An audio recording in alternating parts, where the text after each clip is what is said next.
Good morning. আজকে বিভিন্ন খবরের কাগজে Jagadish Bose national science talent search সংস্থার পক্ষ থেকে জুনিয়র ট্যালেন্ট সার্চ এবং সিনিয়র ট্যালেন্ট সার্চ এক্সামিনেশন এর বিজ্ঞাপন প্রকাশিত হয়েছে।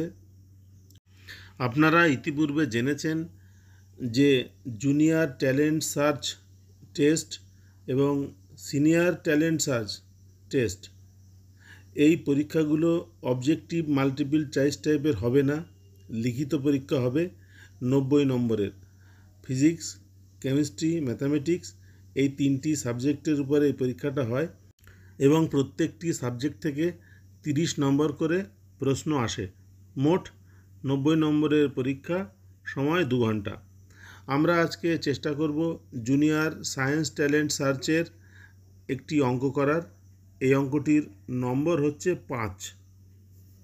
অঙ্কটি স্ক্রিনে দেখা যাচ্ছে। How many distinct positive integral valued solutions exist to the question. এই সমীকরণে কয়টি বিভিন্ন ধনাত্মক পূর্ণ সংখ্যা বিশিষ্ট সমাধান আছে।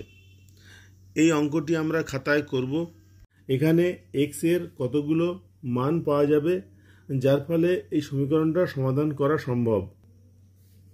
এই অঙ্কটা করার জন্য আমি একটু সহজ করে লেখার জন্য ধরে নিই a = x² - 7x + 11 এবং b = x² - 13x + 42। তাহলে উপরে যে সমীকরণটা লেখা আছে এই সমীকরণকে আমরা লিখতে পারি a⁴b = 1। এই a⁴b = 1 এই সমীকরণটাকে সমাধান করতে গেলে আমাদের 3টি অপশান আসতে পারে। প্রথম অপশানে a = 1 এবং b = any natural number.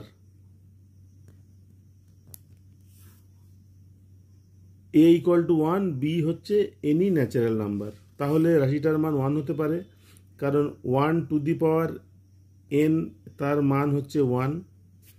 n মানে হচ্ছে এনি ন্যাচারাল নাম্বার ধরে নিলাম। 2 নম্বর একটি অপশান পেতে পারি, সেটা হচ্ছে a এর মান 1 আর b এর মান হচ্ছে 0। তাহলে রাশিটা হতে পারে এরকম 1⁴0 তার মান 1। আর 3 নম্বর আরেকটা অপশান হতে পারে a = -1 আর b হচ্ছে এনি ইভেন নাম্বার। তাহলে রাশিটা এরকম হতে পারে -1⁴2n, ইভেন নাম্বার বলে 2n লিখলাম। এইভাবে এর মান 1 হবে, কারণ মাইনাসের পাওয়ার যখনই কোনো ইভেন নাম্বার হবে তখন সেটা প্লাস হবে, আর 1-এর পাওয়ার যাই হোক না কেন তার মান 1 হবে। তাহলে উপরের এই সমীকরণটাকে আমরা এই 3টি ক্ষেত্রে বিবেচনা করতে পারি। প্রথম ক্ষেত্র নিয়ে যদি আলোচনা করি তাহলে এরকম হবে a = 1, তার মানে x² - 7x + 11 = যদি 1 হয় তাহলে x এর মান কত হতে পারে? x² - 7x,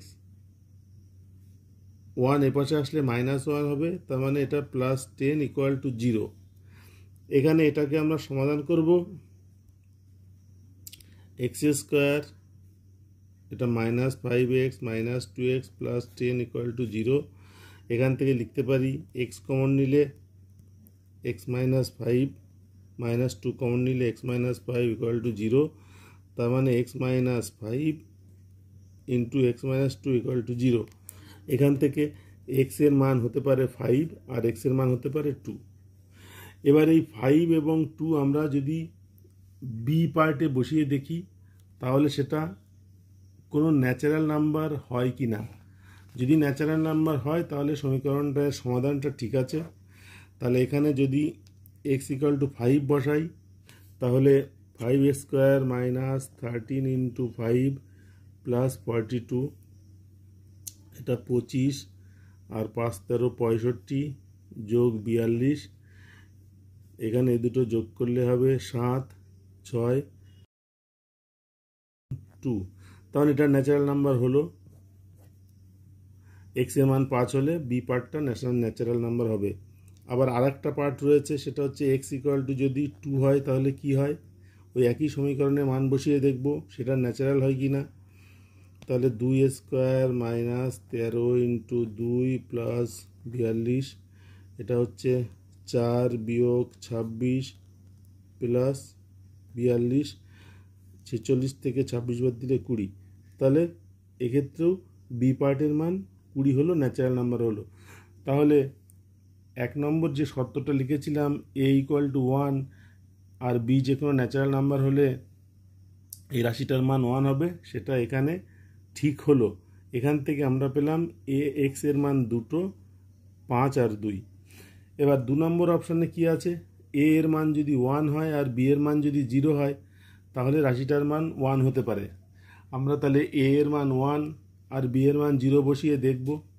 এ এর মান 1 বসিয়ে দেখেছি, এটা হচ্ছে, এটা লিখলাম না।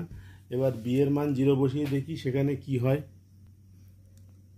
X square minus 13x plus 42 equal to 0। তাহলে এক্ষেত্রে 6 আর 7, x square minus 6x minus 7x plus 42 equal to 0। তাহলে এক্স কাউন্ট নিলে এক্স মাইনাস 6 মাইনাস 7 কাউন্ট নিলে এক্স মাইনাস 6 ইকুয়াল টু 0। এখান থেকে আমরা পাচ্ছি x minus 6 into x minus 7 equal to 0। তাহলে এক্স এর মান আমরা দুটো পাবো, একটা পাবো 6, একটা পাবো 7। আর বি এর মান তো 0 ধরলে এই মানটা পেলাম। তাহলে 2 নম্বর সমীকরণ থেকে আমরা পাচ্ছি এক্স এর মান 5 আর 2, আর এখানে এক্স এর মান পাচ্ছি 6 আর 7। এবার 3 নম্বর অপশান যেটা ছিল সেটা হচ্ছে এ এর মান যদি -1 হয় আর বি হবে এনি ইভেন নাম্বার। তাহলে এ এর মান -1 বসিয়ে দেখি, x square minus 7x plus 11 equal to -1, -1 এপাশে আসলে +1 হবে। তাহলে x square minus 7x plus 12 equal to 0, x square minus 3x minus 4x plus 12 equal to 0।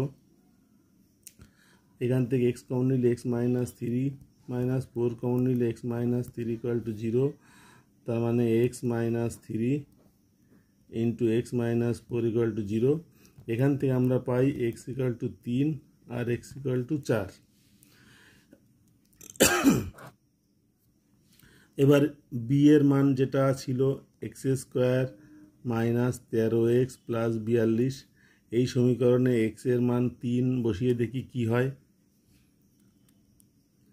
তাহলে এটা 3 স্কোয়ার মাইনাস 13 ইন্টু 3 প্লাস 42, তাহলে 9 মাইনাস 39 প্লাস 42, তাহলে 42 থেকে 30 বাদ দিলে হবে 12। তাহলে ইভেন নাম্বার। এক্স এর মান যদি 4 হয় তাহলে কি হয়, 4 স্কোয়ার মাইনাস 13 ইন্টু 4 প্লাস 42, তাহলে 16 4 13 52 42, এটা